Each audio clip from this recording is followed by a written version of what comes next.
ప్రస్తుతం బాక్సాఫీస్ దగ్గర సలార్ కలెక్షన్ల మోత మోగిస్తోంది.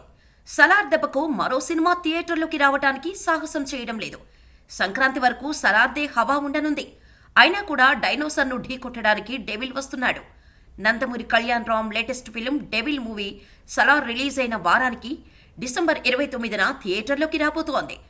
డెవిల్ ఎఫెక్ట్ సలార్పై ఉంటుందా లేదా అనే విషయాన్ని పక్కన పెడితే ఈసారి మాత్రం డెవిల్, దేవరా ఇద్దరూ కూడా ఈవెంట్కు దూరంగా ఉండబోతున్నట్టుగా తెలుస్తోంది. రిలీజ్ టైం దగ్గర పడటంతో ఇప్పటికే ప్రమోషన్స్ స్టార్ట్ చేశారు డెవిల్ మేకర్స్. ఈ నేపథ్యంలో డెవిల్ ప్రీ రిలీజ్ ఈవెంట్ గ్రాండ్గా నిర్వహిస్తారని అనుకున్నారు.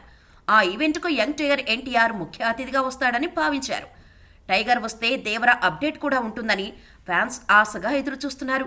కానీ ఎలాంటి ప్రీ రిలీజ్ ఈవెంట్ లేకుండానే డెవిల్ థియేటర్లోకి రానుందని అంటున్నారు. ఒకవేళ డెవిల్ ప్రీ రిలీజ్ ఈవెంటే ఉంటే ఎన్టీఆర్ రావాల్సిందే. ఎందుకంటే కళ్యాణ్ రామ్ ప్రతి సినిమాను ప్రమోట్ చేస్తున్నాడు తారక్. అయితే ఈసారి మాత్రం ఎన్టీఆర్ ఈవెంట్కు అందుబాటులో ఉండే ఛాన్స్ లేదంటున్నారు.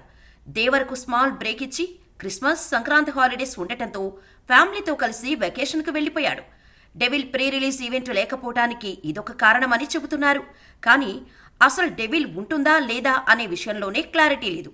మరి డెవిల్ ఏం చేస్తాడో చూడాలి.